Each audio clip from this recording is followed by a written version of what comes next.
Jadi kenapa Presiden Jokowi ngotot 2024 diadakan pilkada, 2022 dan 2023 tidak perlu? Ya sederhana, karena justru disitulah keuntungan Presiden Jokowi untuk mengendalikan pemilihan. Sehingga sebagai presiden, Jokowi masih akan punya pengaruh besar terhadap pemenangan calon presiden yang dia endorse.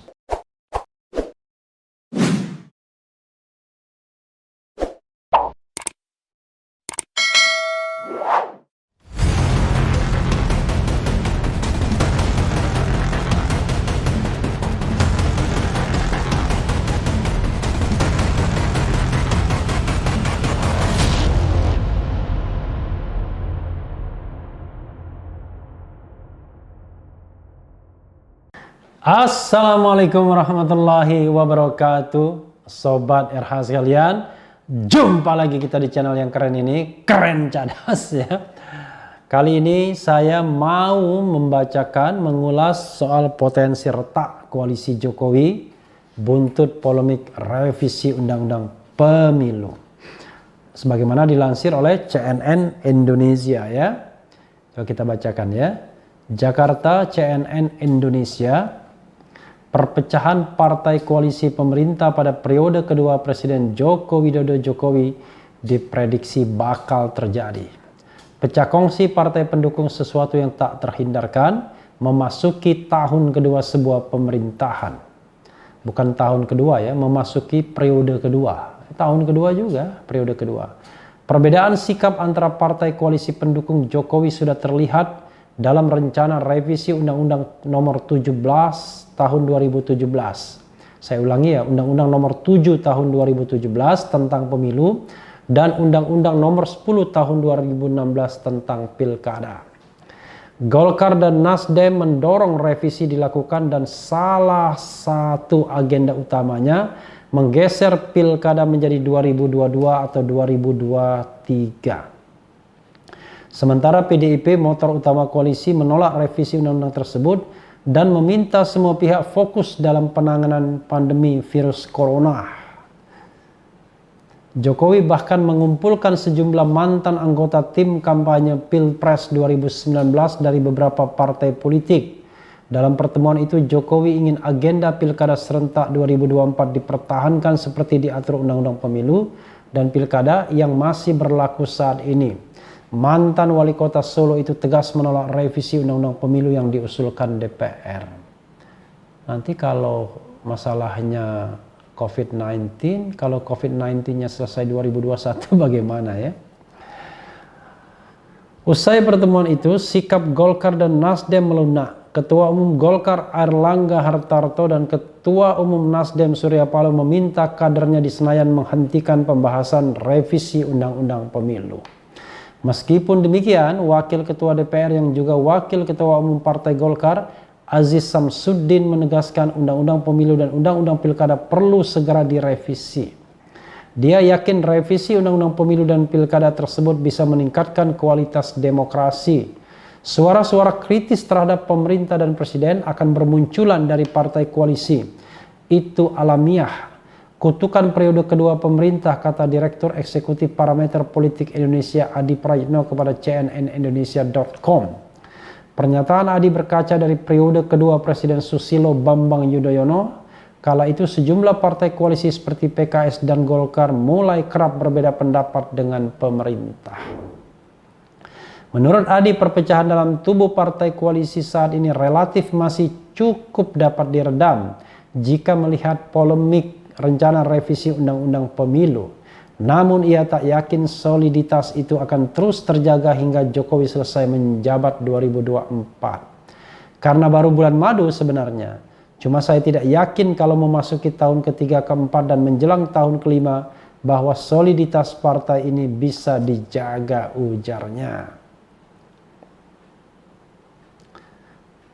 PDIP untung, Golkar buntung. Sementara itu Direktur Foxpol Center Research and Consulting Pangi Sarwi Caniago mengatakan semua partai memiliki agenda masing-masing sehingga pecah kongsi partai koalisi sesuatu yang lumrah. Pangi mengatakan Jokowi atau PDIP akan sulit menjaga ritme koalisi mereka hingga akhir periode 2024. Terlebih dengan sikap PDIP dan Jokowi yang menolak rencana revisi Undang-Undang Pemilu. Menurut Pangi, Partai Banteng Moncong Putih itu akan mengambil keuntungan jika pilkada tetap digelar serentak pada 2024. Salah satu perubahan dalam Undang-Undang Pemilu itu yakni pilkada digelar menjadi 2022 atau 2023. Kalau misalnya PLT pelaksana tugas, tentu Jokowi dan PDIP sangat mayoritas memengaruhi PLT itu. Dan posisi-posisi PLT akan dikuasai partai pengusung pemerintah, kata Pangi kepada cnnindonesia.com Rabu 17 Februari. Pernyataan Pangi merujuk pada PLT yang akan ditunjuk untuk mengganti posisi kepala daerah yang habis masa jabatan pada 2022-2023. Beberapa di antaranya seperti Gubernur DKI Jakarta, Jawa Barat, Jawa Tengah, serta Jawa Timur. Luar biasa ya. 4 daerah lumbung beras, lumbung suara dalam pemilu, dan jangan lupa gubernurnya PLT. Jadi sahabat daerah sekalian, ini berbahaya bagi demokrasi, bagi pemilu kalau ini dimanfaatkan untuk memenangkan satu arus ya. Karena menguasai 4 daerah tersebut dalam pemilihan presiden, sahabat daerah sekalian, sama artinya sudah memenangkan pertarungan. Karena kalau ditambah-tambah itu sudah berapa puluh juta sendiri ya. Jawa Tengah plus Jawa Timur plus Jawa Barat plus DKI. Itu jumlahnya sudah sangat banyak ya. Mungkin jumlahnya sudah mencapai lebih dari 100 jutaan. Oke, kita terus bacakan.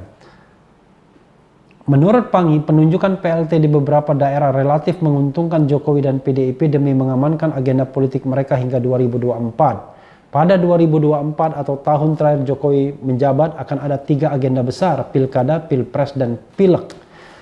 PLT bisa dikontrol, ada garis komando tegak lurus dengan presiden karena sepertinya presiden tidak siap dengan pluralisme kepala daerah, ujarnya. Di balik keuntungan PDIP, menurut Pangi, Golkar menjadi partai yang paling dirugikan. Ia menyebut partai berlambang pohon beringin itu relatif banyak memiliki wakil sebagai kepala daerah. Dengan penunjukan PLT, kata Pangi, Golkar akan sulit menjalankan agenda politik mereka hingga pemilu 2024. Selain Golkar, Nasdem juga berpotensi akan dirugikan. Golkar itu banyak memenangkan kepala daerah termasuk Nasdem. Saya pikir alasan Nasdem rasional kenapa menolak kemarin, katanya. Namun Pangi mengaku pesimis revisi Undang-Undang Pemilu akan lolos pembahasan, apalagi disahkan dalam rapat paripurna DPR. Menurutnya, keinginan sejumlah partai agar pilkada digelar pada 2022 dan 2023 tak akan terwujud. Ya, sobat daerah sekalian ya. Ini ada survei tambahan ya, survei Indobarometer. Prabowo capres terkuat, RK salib Ganjar. Nanti kita akan bahas juga ya. Oh, sebesar 17,2%. Oh, oke. Radhi Positra sementara Gubernur Jawa Barat menyalip Gubernur Jawa Tengah Ganjar Pranowo.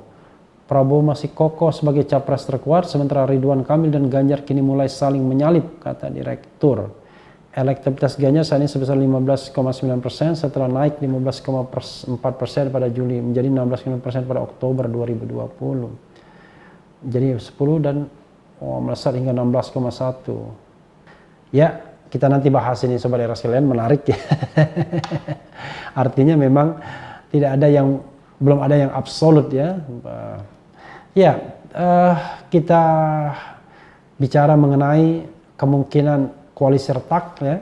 Jadi sahabat daerah sekalian, yang namanya politik itu adalah soal kepentingan, soal interest.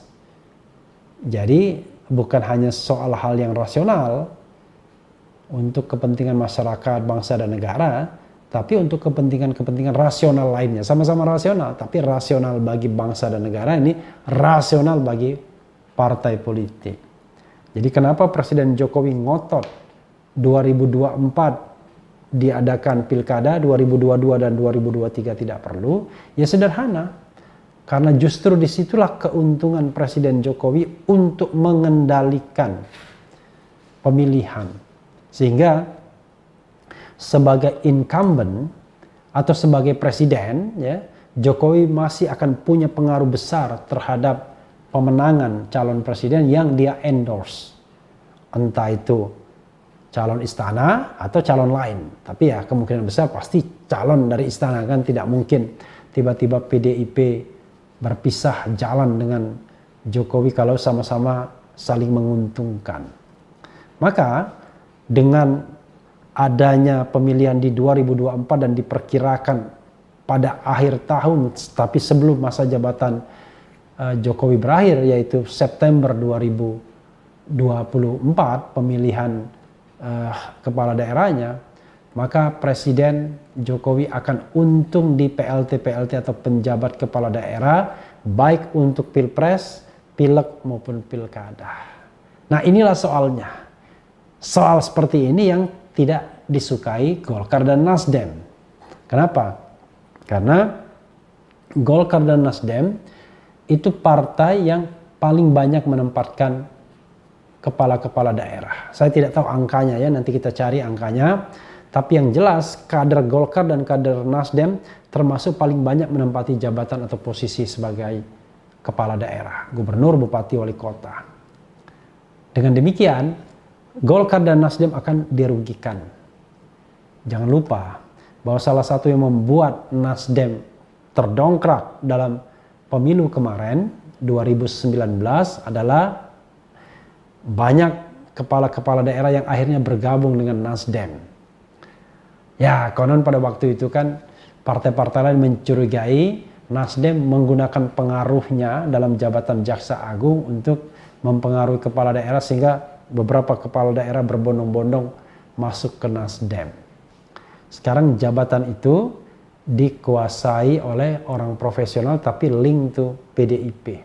Maka secara teoritis pilkada nanti tidak ada, yang ada adalah PLT atau penjabat, dan incumbent yang belum diganti bukan tidak mungkin akan bermigrasi juga. Bukan tidak mungkin itu revisi akan ditagih lagi. Misal, sobat era sekalian, misal ya, COVID-19 sudah selesai. Karena saya baca dari Doni Monardo menginginkan 17 Agustus Indonesia bebas dari COVID. Amin ya rabbal alamin, mudah-mudahan ya.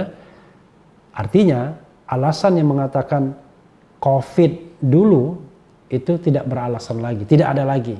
Kalau ekonomi, ya ekonomi itu kan soal kepiawaian pemerintah untuk bagaimana menghandle perekonomian. Kalau COVID itu sesuatu bencana yang di luar kekuasaan penguasa. Walaupun penanggulangannya adalah bagaimana kemampuan pemerintah melakukannya. Nah, menjelang 1 tahun atau 2 tahun menjelang 2024, bukan tidak mungkin akan ada tuntutan untuk agar dilakukan pilkada di 2022 atau 2023. Mungkin 2022 sudah akan terlambat, walaupun kalau kita bicara menggeser jadwal kan bisa dengan perpu misalnya. Kalaupun gagal, partai-partai yang tidak setuju dengan sikap Jokowi dan PDIP, ya paling tidak mereka akan berusaha untuk mempengaruhi agar PLT tersebut dibagi rata. Ya, artinya misal PLT Bupati Wali Kota cukup endorse gubernur. Maka kalau gubernurnya itu katakanlah dari Golkar atau Nasdem, maka diharapkan mereka punya kaki sampai ke daerah kabupaten kota. Tapi masalahnya kalau gubernurnya juga PLT, penjabat, maka yang terjadi adalah kaki-kakinya pun kecenderungannya akan mengikuti kalau masa jabatannya habis. Dan jangan lupa, sobat daerah sekalian, menjelang 2024 itu ada 4 daerah kunci yang masa jabatan gubernurnya habis. DKI, Jawa Barat, Jawa Tengah, dan Jawa Timur. Bayangkan, itu adalah lumbung beras, ya, lumbung pangan, ya, lumbung suara bagi partai politik, bahkan juga termasuk calon presiden. Siapa calon presiden yang bisa menguasai 4 daerah tersebut, ya otomatis dia akan memenangkan pertarungan. Jangan lupa, Presiden Jokowi menang telak di Jawa Tengah dan Jawa Timur dengan segala katakanlah rumorsnya, Tapi yang jelas kemenangan itu mengantarkan Presiden Jokowi untuk unggul suara yang cukup signifikan terhadap Prabowo. Walaupun dari jumlah provinsi Presiden Jokowi juga unggul, tapi kemenangan convincing di Jawa Tengah dan Jawa Timur itu memastikan atau memberikan jarak yang cukup signifikan bagi kemenangannya, sehingga dianggap meyakinkan. Ya, sahabat era sekalian, kita tunggu saja ya seberapa solid koalisi yang dibangun pemerintahan Jokowi saat ini. Kita tahu bahwa ada 6 partai di situ, mulai dari PDIP, Golkar, Gerindra, Nasdem, PKB dan P3, untuk terus mengusung agenda bersama untuk kepentingan bersama partai-partai ini. Tapi jangan lupa, siapa memegang saham terbesar, maka dividennya besar pula. Dan dalam koalisi kita tahu bahwa yang memegang saham terbesar adalah PDIP. Karena dia ada presiden, ada Jokowi. Sehingga dividennya banyak dinikmati oleh PDIP. Sahabat era sekalian, yang penting tetap di channel ini, karena di channel ini Anda akan dirayu, ditipu, dibaperin, dicecar, Uber pula di jalur khusus. Karena channel ini adalah channel yang mengancam, memeras, dan membenci. Jangan lupa subscribe, like, comment, and share. Cheers.